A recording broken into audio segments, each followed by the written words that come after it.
Well, hi, welcome back. We're glad to be with you on this Thursday afternoon. I'm Bob, joined with Todd, and we are coming to you from Maranatha Bible Church. We are in Comstock Park, Michigan, just outside of glorious Grand Rapids, Michigan. So I had to give it an adjective that time. I like that. Yeah, thanks. And we are continuing our series on family matters. And last week we talked about singleness in the church and kind of building a theological understanding or theological framework for it. And now we're going to take singleness and look specifically what Paul has to say, or specifically what the scriptures say about what singles should know about being in the church, right? Because oftentimes, and rightly so, a lot of the messages are preached toward married because that's common or in the church, and families as far as motherhood and fatherhood, but there are some specific things that are laid out for singles in the Bible, right? Absolutely. Yeah. And so before we jump into that, though, look at these four things that Paul says here. I think it's important to underscore the fact that regardless of marital status, single, widowed, unmarried, whatever it's called, or married, the overall goal is to glorify God fully with our life, right? Absolutely. So, in other words, there are people who are in different stages of life. There are people who are in their teen years and not marryable. There are people in their single years who are marryable. There are married couples without children, married couples with children. There are divorced people. There are widowed people. And for the believer, really, in a sense, it doesn't matter what stage you're at. Each stage comes with different responsibilities or different nuances, but as you're saying, each stage has the same responsibility. We love Christ, we fight sin, we live by His Word, we immerse ourselves in the church, we pursue holiness, we share the gospel with the lost, and we seek to honor Christ in all that we do. So I think that's what you're getting at, right? You're saying, in a sense, it doesn't matter what station of life you're in. Right. We all have similar responsibilities. That's right, absolutely. And I would also bring, before we look into these four things that Paul talks about here, is that the married and single are valued the same, or they have the same worth, but they have different roles. And I think it's best to equate it to a married couple where a husband and wife in God's eyes are completely equal. God doesn't say, well, you're a man or you're a woman, so you have a higher status. But He does give them very specific roles they need to follow. Yeah. So I think differentiating between that is very important, because when singles come in, they can oftentimes feel like they have less worth because they're not married, but that's not true. Not at all. In God's eyes and in the eyes of the church, their worth is exactly the same. They're created in the image of God. If they're saved, they're born again by the blood of Christ, and they're into God's family. So the value and worth is the same, but what we want to talk about is a little bit about the roles, right? Yeah, before we do that, I think there's some unique dynamics that maybe put some pressure on singles. That's probably not fair and shouldn't be there. There's a worldly pressure, a pressure from the world that says, you're at a certain age and you should be married. Or there's family pressure, right? There's pressure from your parents or your siblings, and they're asking, is there anyone on the horizon? That kind of thing. Then there's self-pressure. There's pressure that just comes from yourself, just having expectations and what you thought your life would look like at a certain age. Or even that biological clock ticking. Exactly. Yeah. And I would even add there's some pressure from the church oftentimes. And we have to be cognizant even of that here at Maranatha, that oftentimes, not always, but oftentimes ministries are structured around families. And so you put all of those pressures together. And I think that sometimes makes a single believer maybe feel second class or on the outside. Right. And what you're saying is so true, that that's not the case at all. Right. They're not a second class Christian.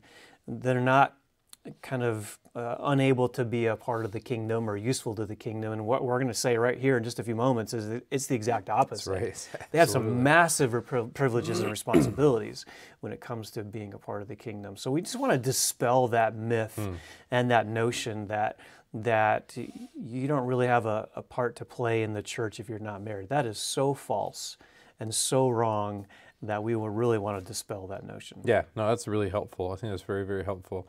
And I think, too, if you're a single man or you're a single woman, being in a relationship, discipleship style relationship with somebody is very key, especially someone who's older. And then you yourself, then as you're being built up, should be discipling others as well. Yeah. So it doesn't, all that to say, it doesn't take away any responsibilities. And I think as we're going to see, it might actually, add a few responsibilities here that Paul says. So let's just look at these 4 things. Really, if you're following along, if you turn to 1 Corinthians 7, we're going to be digging these out of here.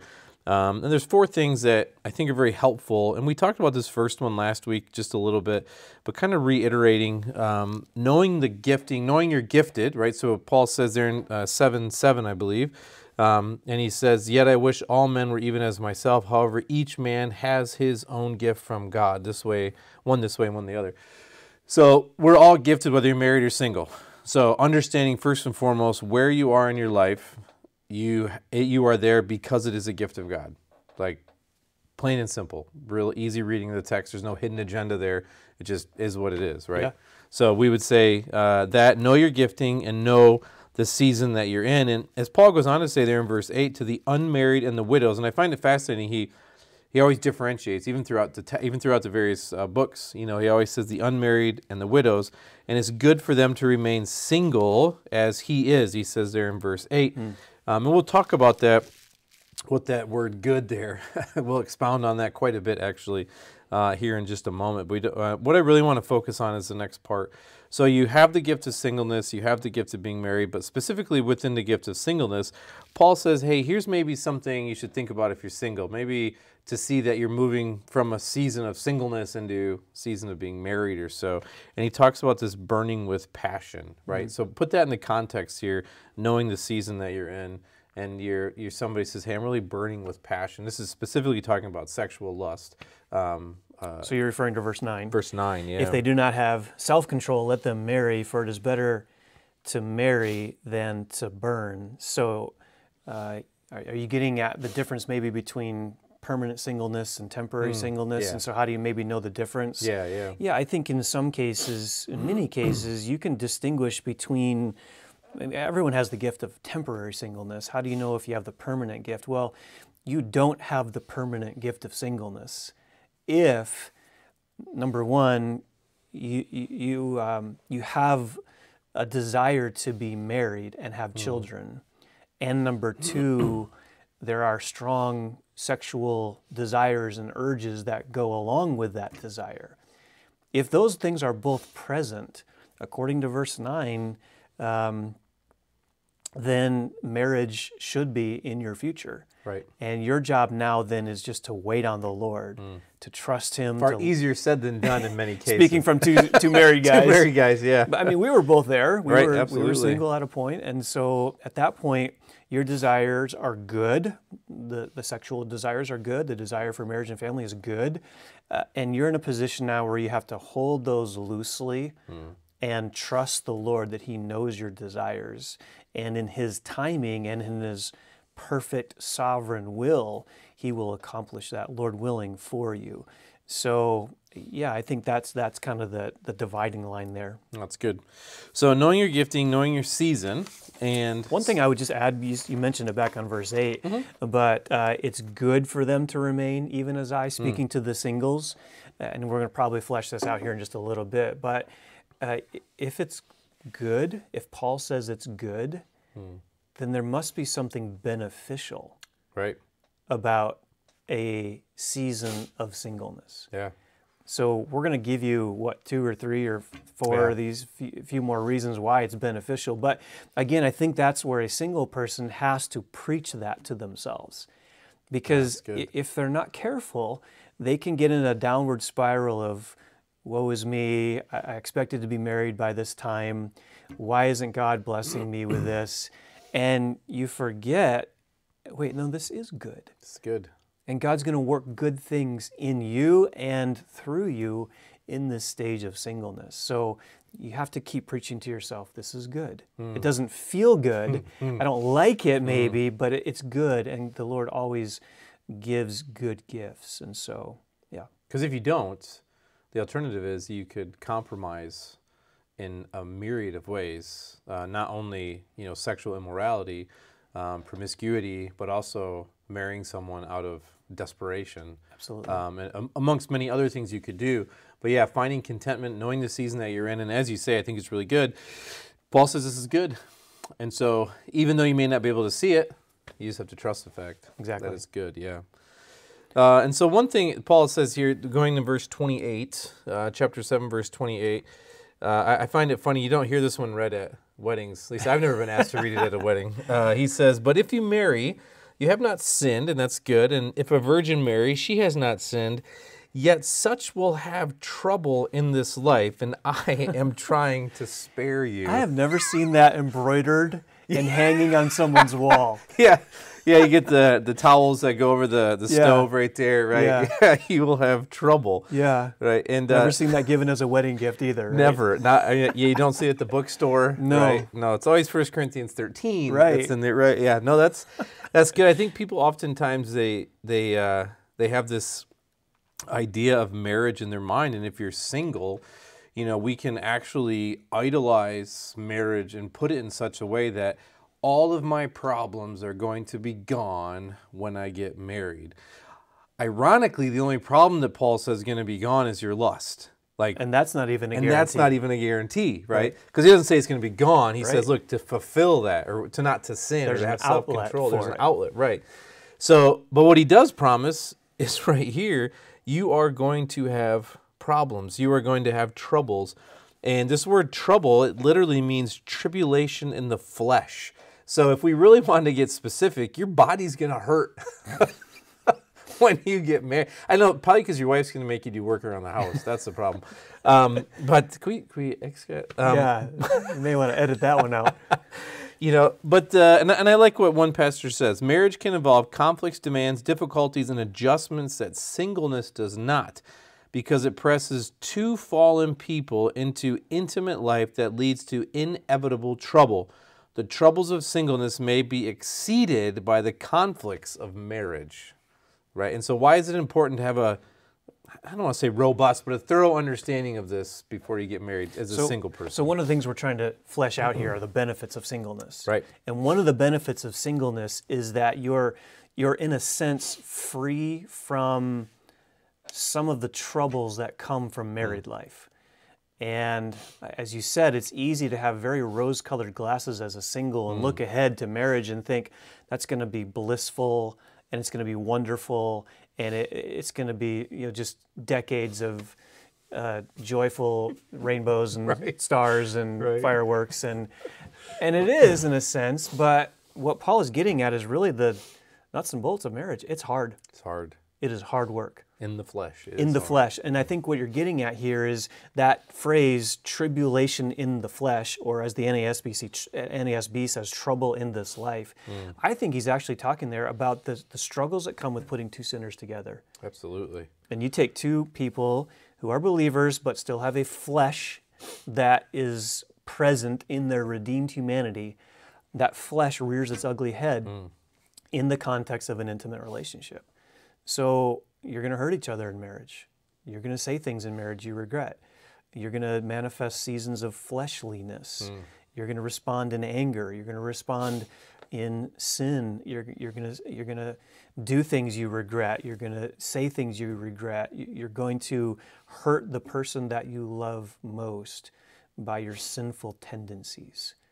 You put two people together like that, it's going to cause trouble. That's right. There's going to be sparks, and there's going to be seasons of marriage that are very difficult. Now, Lord willing, God grows you and sanctifies you, and I can say, almost 29 years into marriage that it's wonderful, and we enjoy God's sanctifying grace over those years. But I can tell you, those first few years of marriage were hard.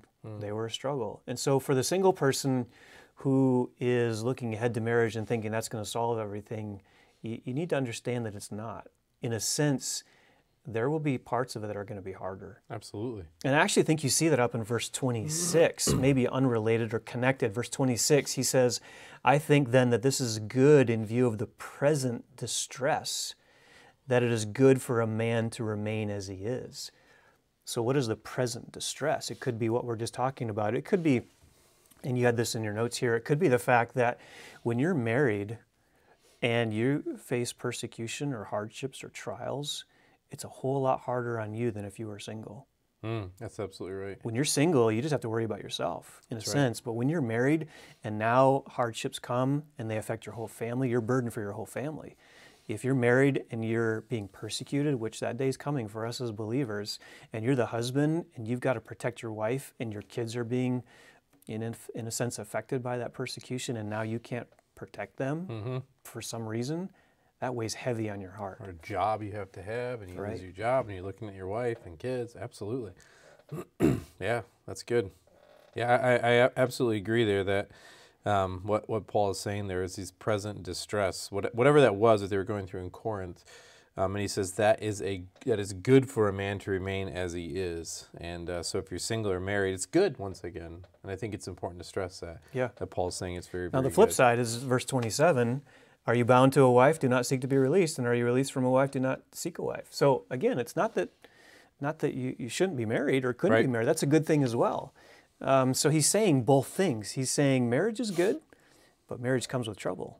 And he's saying singleness is good, but singleness comes with some trouble. That's right, absolutely. So what we're trying to get at here are, as a single person, what are some of those benefits? And the first thing is you have to recognize that as a single person, you're free from some of those distresses and troubles that marriage brings. That's right. And so that actually leads into our third point, is we would say, so you know your season, you know that marriage brings trouble, and you know your responsibility. So as a single person, male or female, I think it's very, very important to know your responsibility. And Paul goes into this in verses 32 and 30 through 34, and just to kind of highlight that, and he says, I want you to be free from concern. Who is unmarried only concerns the thing of the Lord, how they may please the Lord. But one who is married is concerned to the things of the world. Now, the word world here is not used as in flesh and negative side. He says, how he may please his wife, and his interests are divided. In verse 35, though, he gives the capstone to this, and he says, for single people, they have undistracted devotion to the Lord. So this is where we'll spend the majority of our time here, knowing the responsibility. And so basically it's coming down to, where is your focus? Where is your time? Where are you spending your thoughts as a single person, because you don't have the same mental anguish and responsibility of a married person? Yeah, so in addition to everything that we just talked about in the previous point, with marriage comes, as you said, divided interests. You and I are divided in our affections and our interests and our time as married guys. So, I mean, what are some of the ways that you're divided? Just help people understand. What are some ways that you have to divide your interests between work and school? We got a wife and school, and here at the church, you have kids, and then if there's any time left, I like to do things too. But that's generally pushed off to the side, right? So your interest is, man, am I spending, how much time ministering on a weekly basis, how much time ministering to the church, how much time ministering to my wife and my kids, how much time making sure my own soul is fed.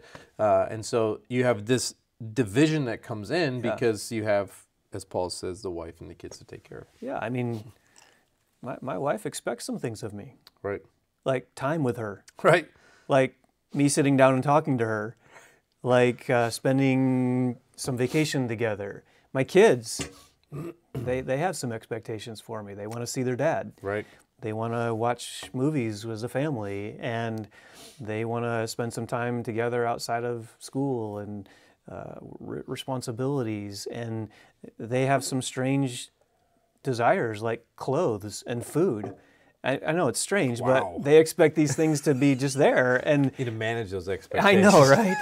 But who bears the weight of that? Right. Well, we do, right? Husband, the married people bear the weight of those responsibilities. We, as a husband in particular, we need to provide for our family. We need to care for our family. We need to shepherd our family. We need to spend time with them and disciple them and train them and teach them and enjoy some life experiences with them and cultivate a family atmosphere together. All of that falls on us as married couples, as married people. So our interests are divided. I cannot, as a married man, give myself wholly and entirely and fully to the Lord's work. Right. In this capacity. Right. Of the church and ministering. And that's okay. That's perfectly okay. Because that's the way God designed it. That's right. And that's not saying that a married person can't be effective for the kingdom. They can be. But what he is saying is that you have to recognize as a single person that being married comes with serious responsibility, and your interests will be divided. But as a single person, you don't have those divided interests, Right. not at the family level anyway. You still have to work and you still have ministry responsibilities, et cetera, but you don't have to be burdened with all of the demands that go on a married couple and all the cares that weigh them down, the raising of children, the parenting them through the teen years, dealing with a wayward child, dealing with a child who disappoints you or has a serious anger problem, or they're failing out of school. I mean, none of these burdens are on a single person. That's right. So this is one of the benefits. Yeah, so that's why it's important as a single to sit down and say, okay, what am I doing with the resource that I have in abundance, which for the most part would be time. Yeah. And because you're not the wife staying home who's taking care of the kids, who's taking care of the house, who's getting dinner ready, who's doing all those things, the shopping and all the things that wives and moms do throughout the day, because that's not taking place because you're taking care of yourself. And as a man, you're also not doing all those things. You're not going home and playing baseball with your kids. You're not, counseling your wife because she had a bad day or whatever. So you have these, you may not be doing those things, but you have time that's allotted to those things. And so you have a few different options, right? Option number one is, well, I'm a single person, I can work. So I'm going to put in 80 hours a week, get, my hours of overtime, and I'm going to get as much money as I can. So that way, when I get married, I can buy a house, I can pay cash for it all, and I'm going to be set up for good. But then you have the other thing that says, wait a minute, I need this much money to pay my bills, this much money for savings or whatever it is. And what if I take the rest of that time, maybe an extra 30 hours a week that I could put into work and actually put into serving in the church? I think that's what you have in verse 35. He says, and this I say for your benefit, not to put a restraint upon you, but to promote what is seemly and to secure undistracted devotion to the Lord. That's right. Not to anything else, to the Lord. So the benefit of being single is you are in a season of life where you have a massive privilege that if you get married someday, you may never have. Yeah. And probably won't ever Probably have, won't. unless the Lord takes your spouse and et cetera. You're in a unique season of life where you can give yourself entirely to the Lord. Now, it doesn't mean you don't work and have relationships and those kinds of things, but you have a primary gift from the Lord to be able to be the most freed up that you may ever be in your life, to give yourself to the work of the kingdom. And we would say to those single people, seize that opportunity. Absolutely. Right now, you have a massive privilege right now to throw yourself into the life of the church. And I would say church. And I would make the church the center of those desires and those affections, that you should pour yourself into the life of the church. That's right. If you're not a part of a good, solid local church, then you find one and you pour your best energies into the life of that church. You go to work, you work your 40 hours, but then you rally the other singles in the church and you say, you know what, we're going to make meals for these people that are shut in. We're going to go help those people move because they just bought a house and they need some help moving. You know what, I'm going to be there early to set up chairs on Sunday morning. Or, I'm going to go serve in the youth ministry and disciple those young people because someone poured into me when I was younger. I want to pour into them. That's good. You have a distinct and awesome privilege in this season of life to do that. And I would even say the group in the church that ought to be the most aggressive, the most involved, the most evangelistic are the single people. Yeah. For this reason. Absolutely. Because they have time. Yeah. And they need to be using that time wisely. Yeah. And it's not sitting at your house watching TV all day, or taking a vacation just to stay home, right? Like it's to put that time and effort into serving the Lord. Exactly. Yeah. Which then actually it leads into the next one, and know that things change. And I like what Paul says in the last 4 or 5 verses, but especially in verse 39, a wife is bound as long as her husband lives, but if her husband has fallen asleep, she is free to be married to whom she wishes, only in the Lord. But in my opinion, she's happier if she remains as she is, meaning single. And I think that I also have the Spirit of God. And so we have to also remember that temporary singleness, and we would say temporary singleness and permanently married. Well, it's kind of a misnomer. We say permanently married as in no divorce, but we wouldn't say you're permanently married forever, because I have no idea what the statistics are. I'll just randomly say 9 times out of 10, one of the spouses dies first. And you're back to being single. You're safe with that. Somewhere in there. And so you are going to go back to singleness. And so knowing that where you are is never permanent, but what is permanent is how you are to be using your time for the glory of God. Yeah. And so if you are single and you're saying, man, I do have a desire to get married, I do want to have a husband, or I do want to have a wife, you shouldn't be laboring in that season. You're laboring in the season that you're in, knowing that it's going to change. And so what are you doing now to make sure that you're successful in the season that you're in, but at the same time, you're preparing yourself for the next season, which will inevitably come. Either you get married and you're the one that dies, and then your husband or wife is single, or the other way around, but it's inevitably going to be coming. And so knowing those seasons are there, and understanding as well, and speaking in idea of time that we're able to give, and I would agree that the singles should be the ones that you see here all the time. And just by way of brief illustration of that, my wife and I, as we were dating, we were both at the church 6 days a week, and then we got married, and I remember her looking at her schedule and saying, well, I don't have any time to take care of the house. We didn't have any kids when we first got married, and we didn't have them for years after, but her all of a sudden her mentality changed, where I was still serving at the church 5 or 6 days a week, also working a full-time job, which was 50 hours a week. She would say, hey, I'm going to stay home instead of being at church for these 1 or 2 things, because I want to make sure the house is taken care of. We get to do grocery shopping now. It's not just me, which I used to eat a lot of cookie dough and tortillas, right? That was my staple. Together? No, not necessarily together, but that you'd always find that in my fridge. Anyway, I digress. The point being is that season changed, right? Yeah. So we were single. We both were at the church 6 days a week. We got married. And after we got married, now my responsibility, even though I was still serving at the church, it was still now taking on making sure that my wife was taken care of. And she dropped some ministry stuff, rightly so, Sure. because now her ministry shifted from being church-focused to being home-focused. Sure. So you have to make sure that you're changing with the season that you're in. And then when kids came along, that changed even further. When kids came along, it absolutely changed even further. So what you're saying is take advantage of the season you're in. Whatever season you're in, don't think the grass is greener on the other side, because as Paul aptly points out here, there are negative things, there are challenges or hard things that come with every different season of change. And so if you have, as you said, your rose-colored glasses on, you're thinking, man, if I only had this season. If you're a married person, you're looking at the singles like, man, if I was single, here's all the things I would be doing. And you're single looking at the married person, man, if I was married, here's all the things I would be doing. My question is always, what are you doing now in the season that you're in? Yeah, exactly. And so we have to realize that God has placed us where we are sovereignly to do whatever it is He has for us to do. It's really good. So we're not pining away. Right, yeah, it's a good way to put it. We're not pining away for some other station of life, season of life.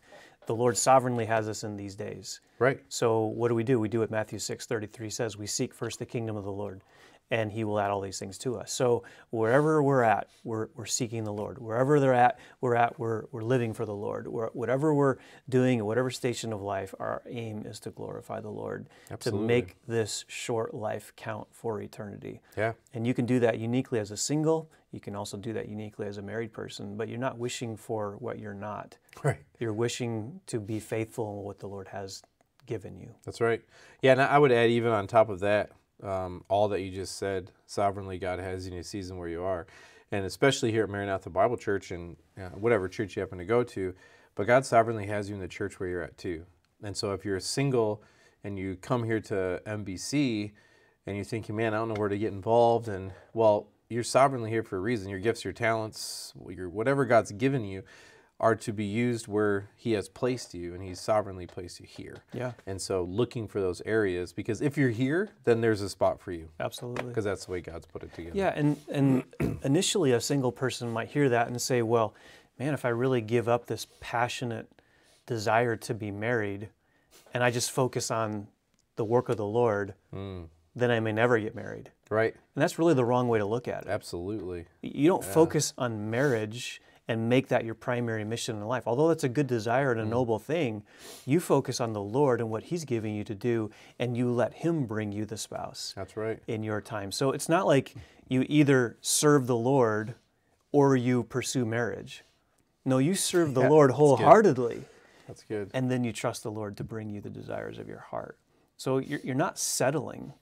You're not settling at all. You're trusting the Lord for Him to bring you the desires. And in the meantime, you're going 100% in terms of serving Christ.